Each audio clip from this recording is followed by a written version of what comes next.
Welcome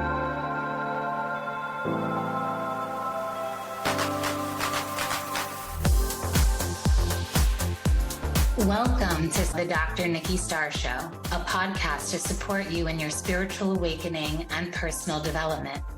As a spiritual teacher, healer, and intuitive coach, my intention is to empower you to live your ultimate potential and your ultimate life. As a former medical doctor and mystic, my role is to bridge the gap between science and spirituality to support you in understanding more of your multidimensional aspects. I share on a diverse range of topics, and it's all to support your greatest becoming. My mission is to continue reaching millions of people for the healing and awakening of humankind for the creation of the new earth. Thank you for being here. Hello, everyone, and welcome to another episode of the Dr. Nikki Starr Show. Today we have with us Wayne Barkus, and he's a men's work facilitator. He's also a somatic release breathwork practitioner. And today we're going to be talking about the core woundings we find in men and in women and how we can support ourselves to heal this and transcend them so we can integrate our parts and ultimately realize greater union, greater relationship. As you know, this season of the podcast is about the healing of the man-woman relationship. So when we understand these aspects about ourselves as women, and then for men to better understand themselves, but then when we can understand each other, it creates greater compassion and we can support each other in our goals for greater healing and wholeness. And so thank you, Wayne, for being here with us today. And I would love for you to introduce yourself a bit more, like how you got into this work in a brief version of it. Yeah, thank you so much for having me here. I'm really excited for this conversation. I was born and raised in Chicago, Illinois. I'm a blue-collar construction guy. My background has been in the trades of working in homes and construction and being around a very interesting caliber of men for the majority of my life. And I'm also a father to two beautiful daughters, Aubrey and Bella, who's 13 and 11. I'm a devoted partner to Claudia for 10 years now. And I've been in the men's work space for 6 years now, traveled all around the world with the Sacred Sons, facilitating hundreds and thousands of men. And it's been an incredible ride from where I was to where I am. So I'm excited to kind of touch on the points along the way. Beautiful. Yeah. Thank you so much for sharing all of that. And I think it's so important for people to know the before, because sometimes people just think like, oh, where I am and where other people are, it seems so far away. Like even for myself, I was a medical doctor, but I also come from a background where my grandparents immigrated to America, didn't really have anything.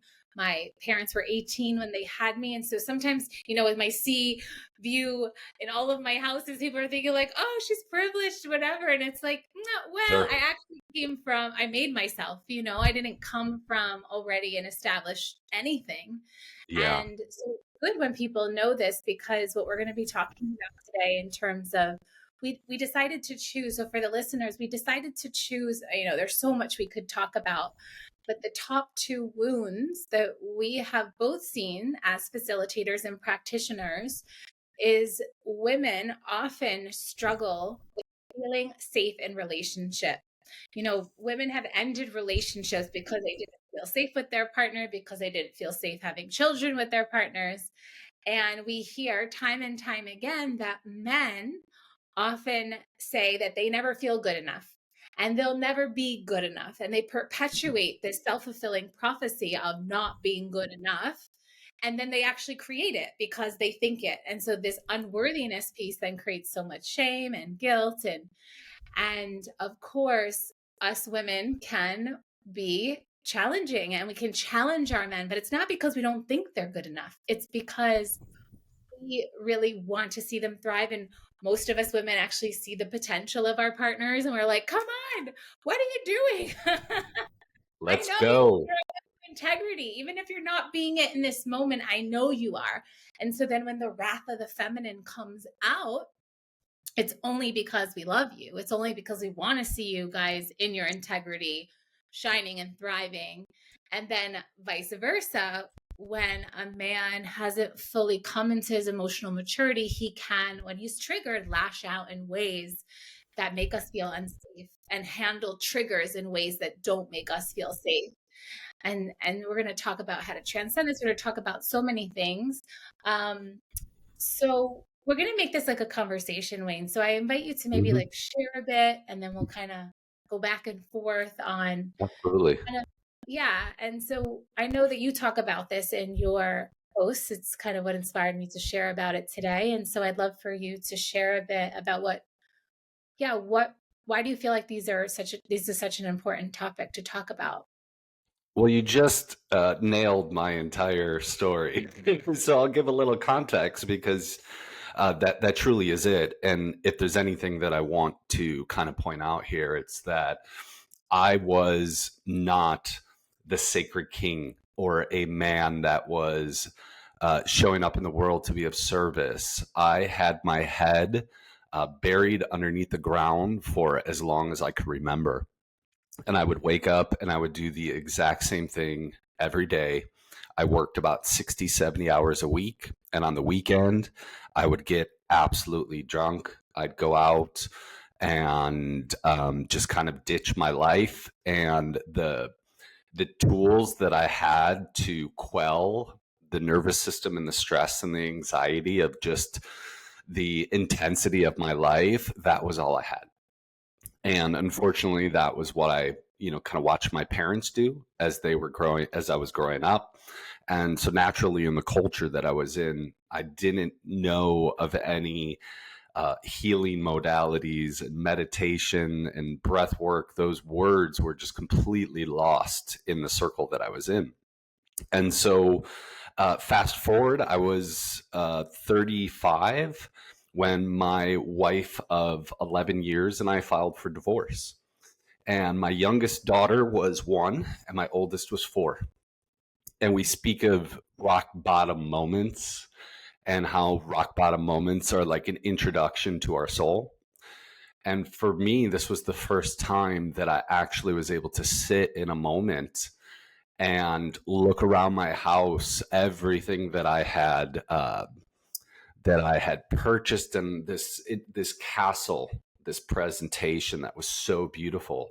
I looked around and I'm like, whoa, it's all gone. And I heard this like whisper come through me of who are you? Because without all of these things, I didn't know who I was. And so I went on a quest. I went on a really interesting quest because I was looking at my daughters and I was looking at how I was now going to be a single father. And I was totally living in a way that I would never want them to look at me and say, I'm so proud of my dad for doing this. Like I was just completely out of integrity. And the miracle that happened, and I say it's a miracle, is that I had another woman enter my life right after divorce. And she's the woman that I'm still with today. And she had the courage to really kind of hold up the mirror to me of what was possible and reflect back to me things that I hadn't heard my entire life.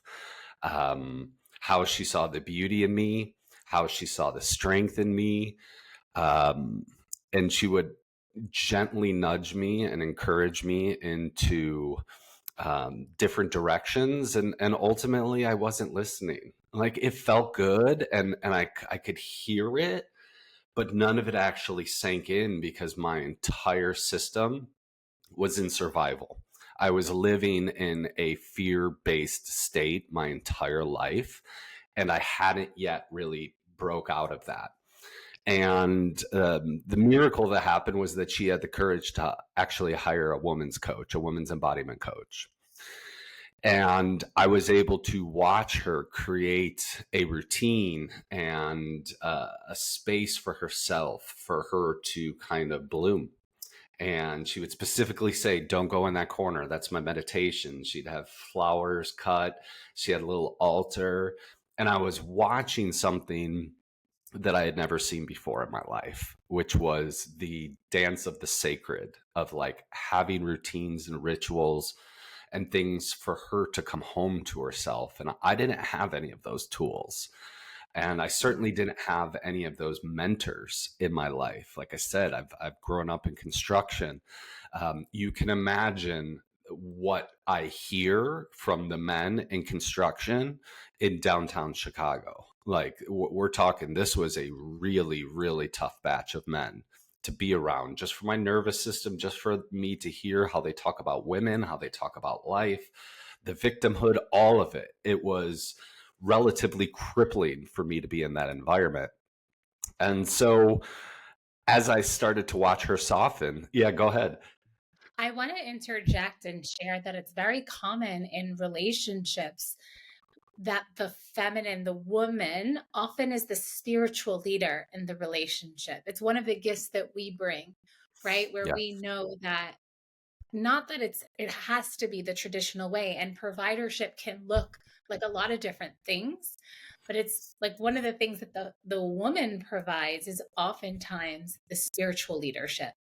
Yes. And it's so beautiful to hear your story, because I know that many women, especially as we see in personal development and spirituality, we know that the percentage of men and women doing the work, it's much higher, that more women are into personal development at this Mhm. point in history.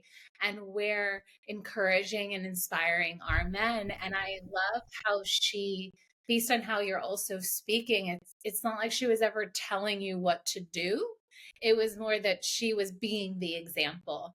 And so I really want to drive that home for women. I have a 60% female following.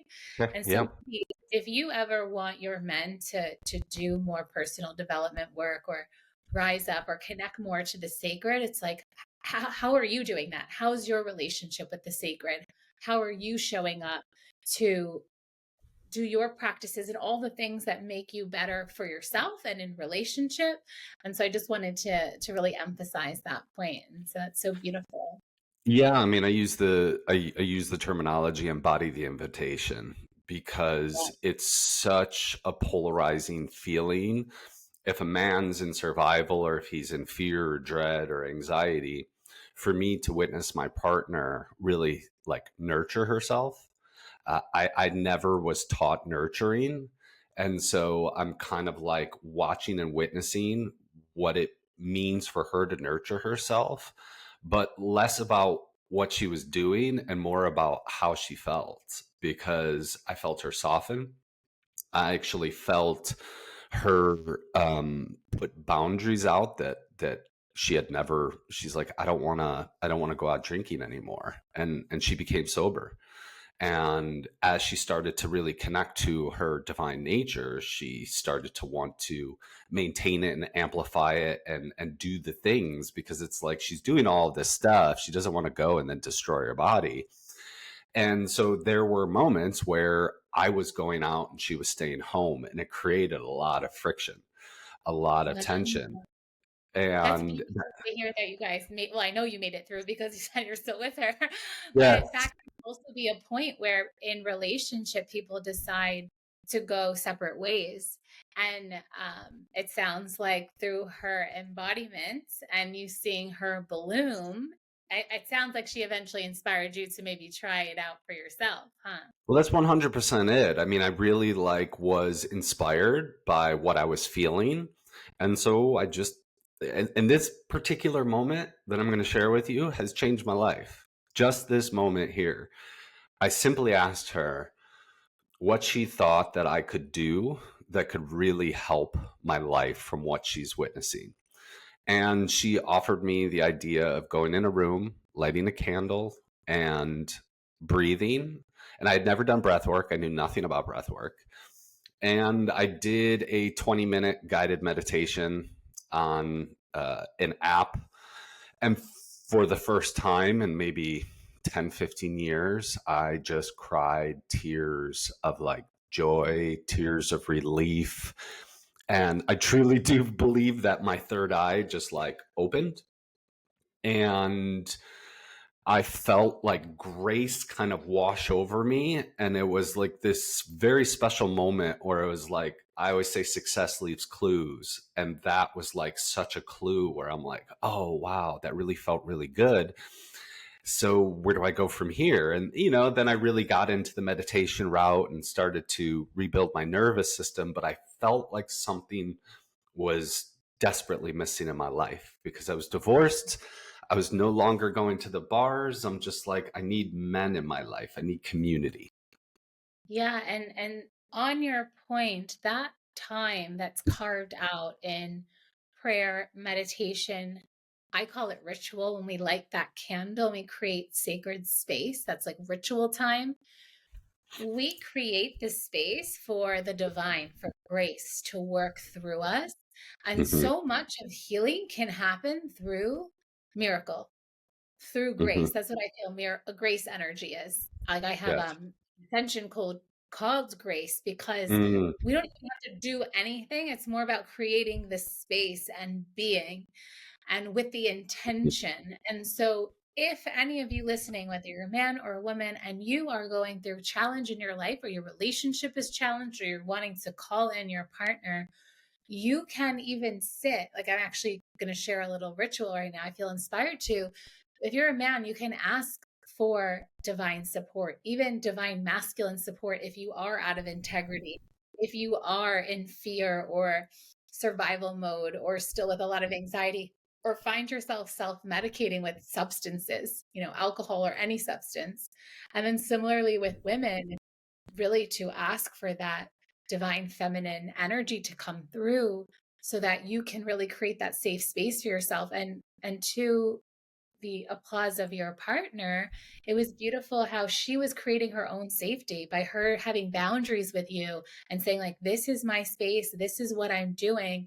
She was really being a divine masculine for herself. And I feel like Mm-hmm. that's a really powerful thing we can do as women. And it's also leading by example, showing our man, like, this is how you treat me. This is how I am asking to be treated and related with. And so, yeah, of course, continue what you're sharing. But I really want to drive these points home. Oh, and Yeah. one more thing we want to share too is in the bonus, Wayne is going to share with us exactly which breath work he did every day for a year that really radically transformed your life for the better and really put you Mm-hmm. on the path you're on now, right? 100%. Yeah. It radically changed the way that I show up into the world, for sure. So beautiful. Yeah. Yeah. And to your point, I had never been modeled boundaries. And I think as I've, learned and spoken with so many men, a lot of men just haven't really been modeled healthy boundaries or how boundaries work. And, in mythopoetic understanding of the men's psyche, there's an aspect of the warrior within every single man. And if a boy grew up and he didn't really have any boundaries that were honored for him, and he had a parent that would put him down or shame him. For me, there was a lot of religious shaming that happened with how I moved as a kid. And what I understood is that the inner warrior like sets down his sword, and then there's a doorknob on the outside of the door to his emotional home that's accessible for anybody. And so, I was witnessing her do it, but then I actually got the context for how it works for men and how important boundaries are, especially in conversations when I'm like taking in these words from these guys that are saying horrible things. It's like all of my cells are listening to it and it's like all contracting. And so I really, wanted to be in an environment that was no longer like contracting me. I was like, what's possible out there? I'm not going out. I became sober. Her and I both got sober, and it opened in a completely new timeline. It was like everywhere that we used to walk and go no longer was there. Saturday mornings weren't spent in recovery, they were spent in nature. And then I kind of got really thirsty for more. And again, I wasn't on social media. I had no social media whatsoever. I'm a blue collar guy. I'm in construction. I'm not looking at Facebook or Instagram. I'm also a child of the 90s. So there's a bit of like, me that just doesn't engage with the virtual worlds that much. Because I just really enjoy being here and like connecting with my friends on the physical. So there was a part of me that like always kind of rejected it. And so she opened up Instagram and did a search for men's group. And, she's like, these guys look cool. Like, go check these. I don't know what they're doing, but they look like wild men. And the second I saw them, I was like, whoa, that's really cool. Like, and so I booked a flight, went to the mountains of California, and sat my first men's circle ever when I was about 38 years old. Amazing. And I feel again, there she is being the spiritual leader in the relationship. She went on, did the search, found you the group. And what I love too, though, is that you were always like asking and sharing. It doesn't sound like she was ever telling you what to do. She always waited for the situation. Yeah, I mean, let's call it what it is. And I understand nagging. Like, I understand the overwhelming desire and the need and the backdooring men with posts and reels. And you should take a look at this. You might really like this. But there needs to be receptivity. There needs to be an opening there for a man. And she was able to deliver the second I had the opening. And she was just like, oh, I've been waiting for this, and that just made it actually flow a little bit better versus me feeling her continuing to press when there was no receptivity and I wasn't making any changes. Yeah. And that's also, I think, where it's, if the woman is like offering the unsolicited advice, that can make the man to feel unworthy. Because if he's not in the space to want to evolve, he might be thinking, well, you want me to change, then I'm not good enough like this. Whereas if the invitation is waited for, best done through you embodying the evolution and the transformation of what's possible and him seeing you blossom, then that really creates the opening, as you said. And I would also invite men, if you feel that your woman has information for you, or she can use her wise oracle being, then ask, and I'm sure she'll be so happy that you did, and I will say too, I think that not like dragging, like dragging our men to events, I still think it can help. Like, hey, I did this thing, or I'm thinking of going here. Do you want to come? But then, of course, letting go of expectation if they say no. So there is the way that we can invite and almost like really put the decision and the choice in their hands and just say how much we think they would benefit. But what do you think, versus saying like, you're doing this. And the other piece that I do want to also share is, as I was listening to your story with your relationship with your beloved and how it's evolved, I really think for the template of divine union, alcohol is not a part of the equation at all, because of the energies that one is susceptible to when drinking happens. As we know, alcohol is called spirits, and energies of conflict really are like, ooh, there's an opportunity here the moment there is drinking or any substances involved. And so it's beautiful to see that you both let go of that and to see obviously the continuation of your journeys together and how it's, only deepened, only more union. Yeah, the courage that she had to go sober blew my mind. Like, it was probably in the culture and the environment that I was in, it was one of the most rebellious acts because it really kind of closed the door to all of the toxicity that was in my life, all of the people that were low vibrational. And look, these people are incredible humans. I love them. They showed up for me. They were there. But there was a trap, and the trap was a web of victimhood. And I could see it. I could feel it in the conversation. I could catch it in myself, continuing to blame my ex-wife. And once I started to like slow down and really like reflect on my journey, I was like, oh, I created this entire thing. This is all my making. And alcohol just amplifies further the blaming, whereas sobriety amplifies my possibility.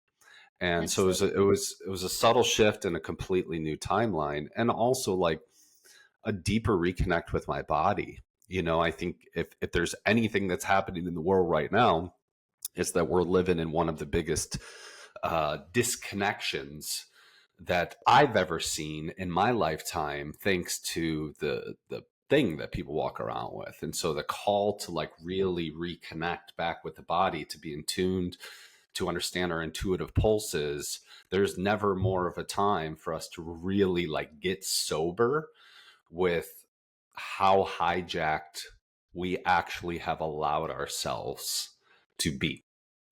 Absolutely.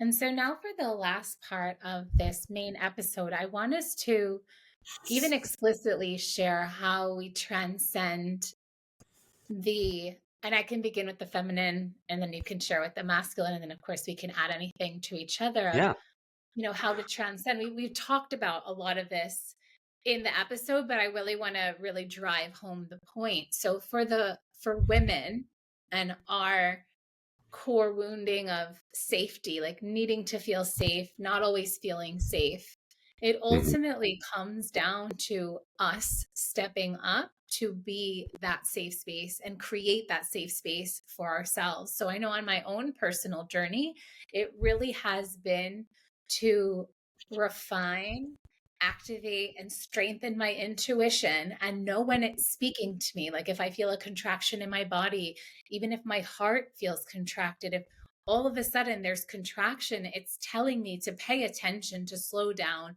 really think about my decision or what I'm about to do. And so Mhm. when we start to be in the beginning of a relationship or in a relationship and we get those signs and signals, that we take action and we pay attention. Because in order to learn that, I actually didn't listen to those things. I used my mind to be like, oh yeah, but this seems really great. But then realizing then after all is said and done, oh, that's what those contractions were about. It was Mm. warning me, telling me like, hey, this man may not be in full highest integrity or in the greatest alignment. Pay attention.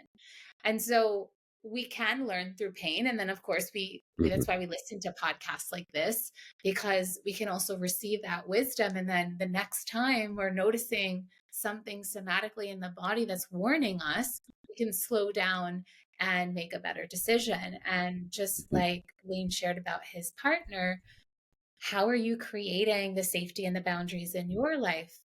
Mhm. Through example, through embodiment. And are you taking that time to regulate your own nervous system before you expect someone else to do that for you? And so it's back to that piece that you just shared, Wayne, which is that radical responsibility and creating. And so for women, that would be creating safety for yourself first before expecting someone else to give that to you. Yeah, and I mean it's a big ask. I get it, because we've kind of been taught the reversal, where it's like he's supposed to, provide, he's supposed to be safe, he's supposed to lead, he's supposed to do all of these things. And so I understand the juxtapose of women meeting men that, all of those things don't line up. And but, they line up if somebody's out of alignment themselves. That's when the fogginess happens. So becoming the one is a beautiful journey. And I will say that, I think my partner and I are a little bit radical in that we were a complete disaster when we met, and that we evolved together because there was a ton of love there, and there was a ton of nurturing, and there was a ton of patience, and we allowed grace. And so while I wouldn't ever say that we were, poster childs for diving into the mess and ignoring all the red flags, I just want to put an emphasis out there is that, I do think that it's incredibly important for women to really have been tapped into their intuition and their boundaries and have community and a group of women that they can go to for mirrors, because that's what I'm seeing within my partner now is she has an incredible tribe of women where if she senses something, rather than coming to me immediately, she'll go and she'll kind of share it and she'll get multiple insights. And so I think community is such a powerful one as well, as a giant reflector as to where you might not see your stuff, so I hold both nuances in that, yes, I do truly believe that, like, be the best version of yourself that you could possibly be. And then I do believe that in relationship, we get to evolve through the things that we didn't know until that man showed up and it poked the bear, where it's like, um, for men, I get hundreds of messages from women saying, what is it that I would ask a man? Because I think, like, the dating scene, I think how to meet men has changed. I think it's kind of gone virtual, or people slide in DMs or whatever. And how do I vet him? Because if we're going to talk about intuition, if your intuition's not totally lined up and your ego gets in the way, you might turn a red flag into a yellow one. And also there's a longing and a loneliness that might have people go down a direction where maybe I can fix him. I think that's a really natural thing. But I think the biggest question is, how are you initiated? For a man, how are you initiated? I know that if I was asked 15 years ago, how was I initiated? I'm like, what's initiation? If he doesn't know what initiation is to any context, I might suggest running. And the reason I say that is because, Western culture has been stripped of initiation for men. And there's an arc of initiation that's incredibly important. And initiation can happen. Typically, it happens in the divorce, loss, failure, sobriety, fatherhood. These are massive initiations for men that men experience. What we've been taught as men that is an initiation is college, or having sex for the first time, or getting the trophy. Western culture has been completely inverted with what initiation actually is. And so men have a performance that they're modeling, but they don't actually have transformation. And so, I'll just throw out here, initiation has like an arc. It's like in tribal cultures, the boy would be removed from his mother and then he would go and he'd be with the men. And then there's this descent that he enters into this chaos, like everything collapses, and then he faces himself, like the part that he feels to be unworthy or afraid or fraudulent. And then there's a moment where he stops running. It's his rebirth. He meets his truth. He meets reality for what it is. And it's like the entire mask comes off, and then he returns and he brings this wisdom, this elixir, back to community, and he shows up to be of service, not for the pat on the back. It's because he's tapped into his soul. And so when we speak about, like, where are the good men, or is this man like in alignment, it's like, well, let's check in on his initiations and what level of initiation has he endured, because there's going to be a part that he's going to show, in hopes to gain your affection or attention. And a truly embodied man, you can actually just feel it. Like, you don't need to ask anything. You just, whoa, he went somewhere, he knows himself, and he doesn't even need to Perform. he doesn't even have the words to articulate it. It's just this like switch that's gone off where there's this deep knowing of who he is. And that's the initiation process. Beautiful. Yes. And, I think that one of the ways that people can beautifully get initiated, even for women too, is like solo travel. I know there's this big culture that's like, Oh yeah, you need to like go to college, and it's so much in the mind and not allowing people to discover life and themselves. And Yeah. so when you're kind of removed, it's kind of like that part where you say you're removed from your mother, Hmm. to really go and see the world by yourself, not with friends, not with the people you know, like really go and see other cultures. And I Hmm. find that that helps people, and men, but just really get in touch with the soul and understand, like, and that's where then purpose comes in, because I think when we start to see life out, it's what happened to me too. um I left New York City and I started traveling, and I was like, oh my God, there's a whole other world, and New York is not the center of the universe. And that's Yeah. really when I connected to the purpose that I do today, not becoming a medical doctor, because it was during Mm. medical school that I started to really travel. And then it literally changed the trajectory of my life. So I think if any men are out there and you're feeling a bit lost in terms of like, what can I do for initiation if I'm not up to be a dad right now, or I'm not, I would say go and solo travel and not have a plan. Like allow Hmm. the universe and life, like you're going on a pilgrimage to Hmm. connect with your soul, to connect with your purpose. You don't have to know what it is right now, but just Yeah. go. I find that that's Hmm. a possibly a helpful way to get started on an initiation now.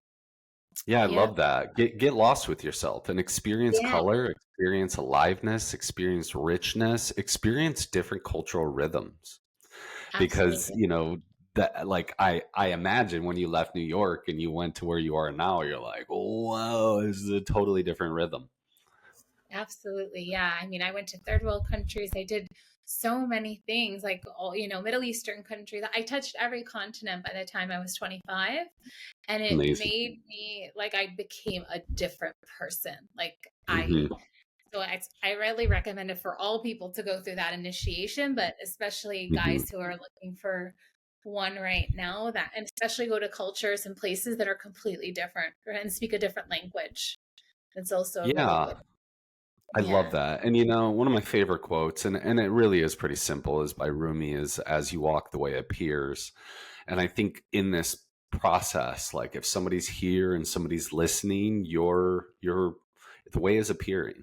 Like the nuggets are here. And like when you hear that little nugget that just resonates, it's like go get lost, go experience some adventure. I think when I started actually reflecting on my life and I journaled about it, adventure was completely missing in my life. It was like at a 2. I was just going through the paces. And so once I started doing adventure and like really leaning into adventure, I found myself in the Amazon jungles. And then I found myself at a castle in Scotland with 450 men, and I'm like, okay, this is life. Like there's so much more waiting for us when we just start the walk. Beautiful. Yeah.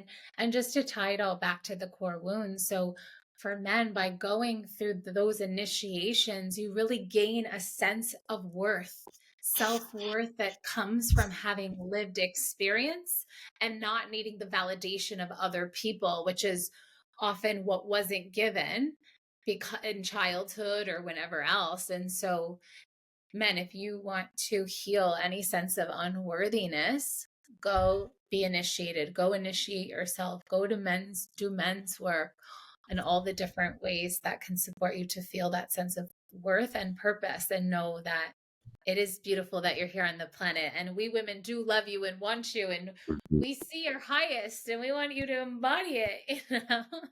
Yeah. Yeah, I always say Yeah. the first step of being in integrity is to actually come clean about where you're out of integrity, and doing it in a group of other men to be witnessed in it. Something just like melts in the body where it's like, I've been carrying around this whole story for forever.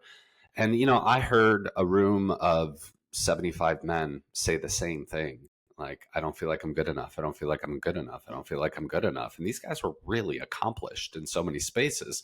But really, what I think it is that there's this deeper calling within, that we are more than just our job, our titles, our social media appearance. We're more than that. We're built for so much more. We're built to show up, to be lighthouses in the dark, And I think that's truly the call that's happening. And it's certainly happening now on a deeper level as men's work just really is starting to explode and amplify all across the globe, is that men are answering that call of like initiation of like, what does it mean for me to actually come clean with that? I was out of integrity. Now, how do I stack integrity up? Like, what do I get to do? And that's the beauty of the ride. It's like, we get to add all these new tools in our toolbox of how to be a man of integrity.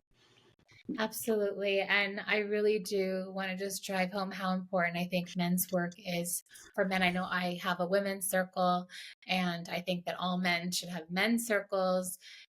Biologically, also what it does to our hormones, it's like we help to balance each other's hormones when women come together, and then when men come together within that work without the opposite sex, we are really able to activate and evolve and awaken so much within ourselves, and having those mirrors of honest reflection. And so I think it's really beautiful.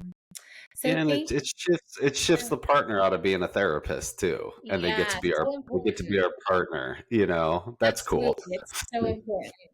And so Wayne, Yeah. where can people find you? They can find me on Instagram at a sacred king.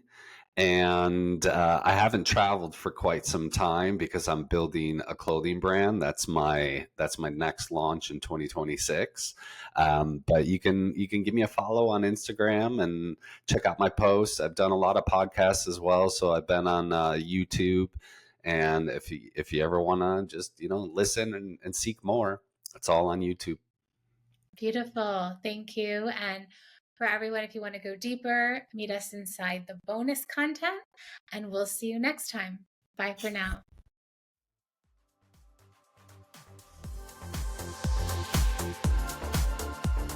Thank you for tuning in to another episode of the Dr. Nikki Starr Show. Please like this podcast and share it with anyone you feel would benefit. Subscribe to the podcast to receive bonus content, and remember, every Monday the video version goes live on my YouTube channel. Thank you so much for being on the ascension path with me and for doing this great work.